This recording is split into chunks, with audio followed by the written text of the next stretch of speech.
Welcome back to another episode of Rock Boys Football. Dill, late Sunday night. What a football game between USC, LSU in Las Vegas. And I'll start with this. I think we saw two really good football teams that have a chance to do a lot of special things going on in the 2024 season. Do battle Sunday night.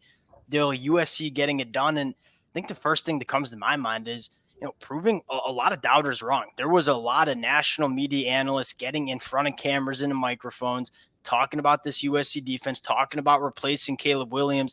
I want to start with this USC defense, but you take a look at the performance of Miller Moss. A lot of doubters in terms of Miller Moss taking over from Caleb Williams. And I thought one of the things that stood out to me was Lincoln Riley's message that, hey, go be Miller Moss. And that's exactly what Miller Moss did within this USC offense, making the throws that he had to make. Just a technician working that 2-minute drill, ended up in a touchdown. A lot of different takeaways. Want to get into it all now. Before we do, and as always, would love to hear from you guys in the comment section, specifically the USC fans. It's been a blast talking about this USC program all off season long. As you guys know, the amount of support the USC fans show the boys, that's why I got the sweatshirt on. Appreciate you guys. If y'all do enjoy the content, consider subscribing to the channel. Dill, I feel like we have to start on the defensive side of the football.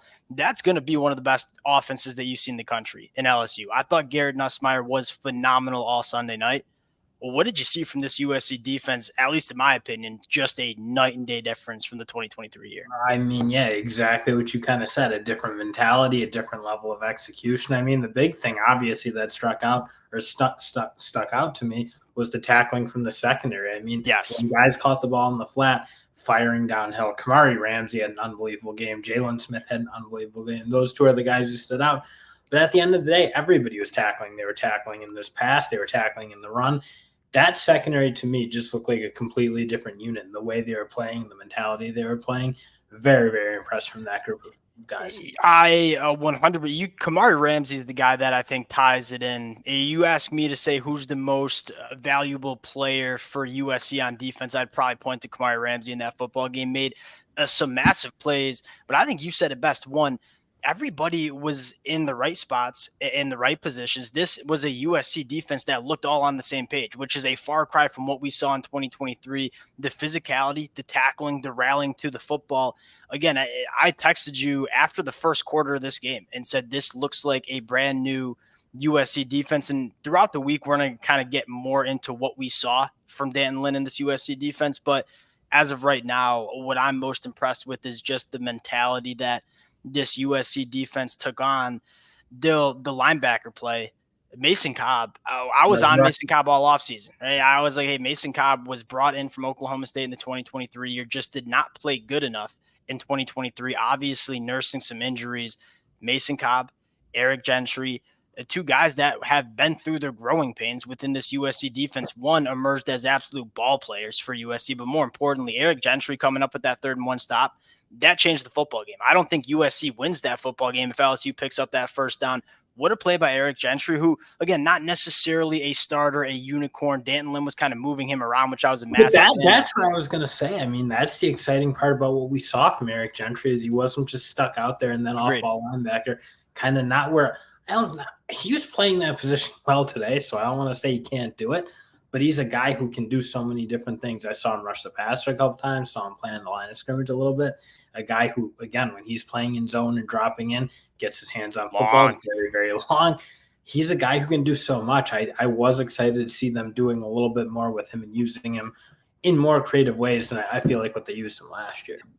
You noted Jalen Smith. I wanted to double down on that shout out. Extreme. That's a nickel that they just kind of put out to the boundary and is extremely physical in the run game. And quite frankly, was very sticky in coverage. Some of the balls that were completed on Jalen Smith were just too good from Garrett Nussmeier in that LSU offense. And then Dill, on the inside of the defensive line, it's not like USC's defensive line dominated LSU. That is, in my mind, the best offensive line you see in the country.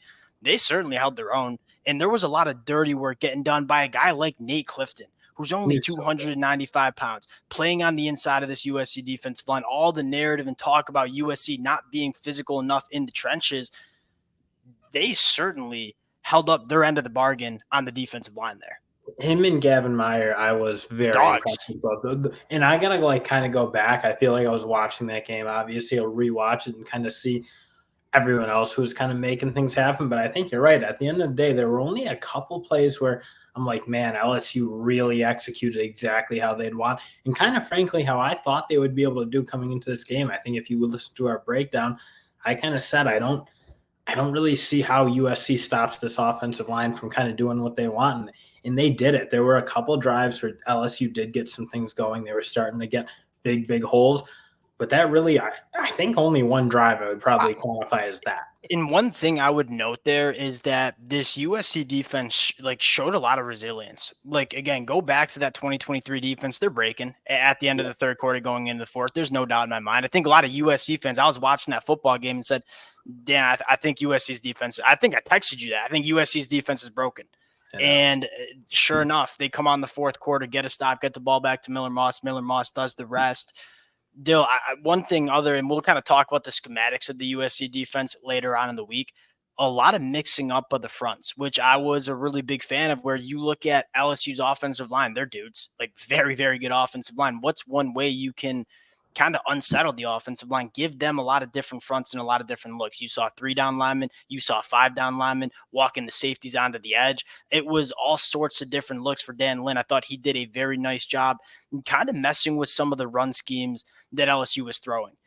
Now, I think my final note is there are a lot of people saying, what is Danton Lynn going to do in 1 year, in one offseason? Dill, we said this in the offseason. And I'm not saying I ain't read about a lot of things, trust me. But what we talked about was we just saw Dan Lynn do the exact same thing at UCLA, turned a below average defense to one of the better defenses that you saw in the country. Why can't he do that with USC? They just held one of the best offenses in the country to 20 points. I think this USC defense has taken a massive step in the right direction. And the way you're looking at USC in the scope of the Big Ten now has significantly changed heading into 2024. Now, we got to talk about Miller Moss, a guy that, as a pure just college football fan, it's really hard not to root for. This was a guy that committed to USC. It was his dream school. This kid was born a Trojan, has to sit behind Caleb Williams, who transfers in ahead of him. And Dill, what does this kid do when the moment's the brightest? Just methodical, take him what the defense gives him. We said it all offseason. It's going to look a little bit different from what Caleb Williams did. But Dill, that stat line, 378 for a touchdown, not too different from what we got from Caleb Williams the last couple of years at USC. No, and he's got some really good weapons, and he was making some throws. I thought that just the way they were using everybody in that offense, the way he was getting the ball out.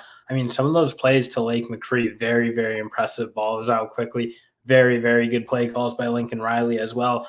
But I think you're kind of set. I mean, just his ability to operate that offense. And when Lincoln Riley had those drives where he got going in terms of his play calling, you kind of really saw that humming in the way I think USC fans would have been excited to see it, because you didn't really always see that with Caleb Williams. It was always the Caleb Williams show. It was about what he was going to do. You didn't really get to see that offense like sing a little bit, if you will. I thought there were some real moments where it was guys were getting open, the ball was getting out there on time, and then they were making the plays they were supposed to make. And if they do that all the time, it's a really tough offense stop. I think that's kind of improving. Like you think of the guys like Baker Mayfield and some of those talented guys, or some of those quarterbacks who I don't want to say are the most talented quarterbacks in the world that he had at Oklahoma, but he really had those offenses rolling when he had. Yeah, I think you make a really good point. Like there's a lot more to this USC offense than just Caleb Williams in the 2023 season. Yeah, Caleb Williams was an excellent quarterback. The boys are certainly not trying to say that, but yeah, you noted something that I think is really worth noting for two reasons. One, because I was just flat out wrong. Like I was talking about using 4 wide receivers and get your playmakers on the football field. Dill, Lake McCree told me to shut up and say, hey, I can go make plays too. And Lake McCree came up with some massive plays in that football game. And then you look at the wide variety of the ways they attacked LSU, some underneath stuff, obviously pushing the ball vertically down the field, which is one thing that I would like to see them do more. One, Miller Moss just showed you that he throws an exceptional football. deep down the field, especially to the boundary. You have guys like Jacoby Lane and like Deuce Robinson and like Kyron Hudson who can go make those plays. And when Blake Baker was starting to send some of that pressure and walking the safeties into the box, I would have, again, I ain't getting down here in my basement criticizing Lincoln Riley's offense play calling, but I would have liked to see them go ask Jacoby Lane or Deuce Robinson to go up and make some more of those plays because they are exceptional when that football's in the air, using that big body and coming down with catches. And they did start to get to it, obviously drawing the penalty. That's how they finished off that one drive to Jacoby Lane, which is a very nice play. Obviously, when they get that free play, that's going to be a dangerous situation that teams will find themselves in. Why do you need a free play to go to that, though? You don't want to invite USC into that because if they go to it, it's a tough stop for both those guys. I would like to see the numbers when Miller Moss was going 20-plus yards down the field because as of right now, and again, my emotions are spinning. Like, I can't remember a time where it was not a successful play in terms of either making a catch or coming down with the pass interference call. Like, you have legitimate, when you get that one-on-one matchup, I just don't think there's many cornerbacks that have the ball skills and the physicality to deal with guys like Deuce Robinson and Jacoby Lane. I think it was a masterclass by Miller Moss, and I do want to spend a second talking about LSU, though, real quick, because I think this LSU team is going to compete in the SEC. Just like we talked about USC's defense, LSU very well could have won this football game, by the way. It was just kind of a couple big moments that USC showed up in. Garrett Nussmeier is the truth.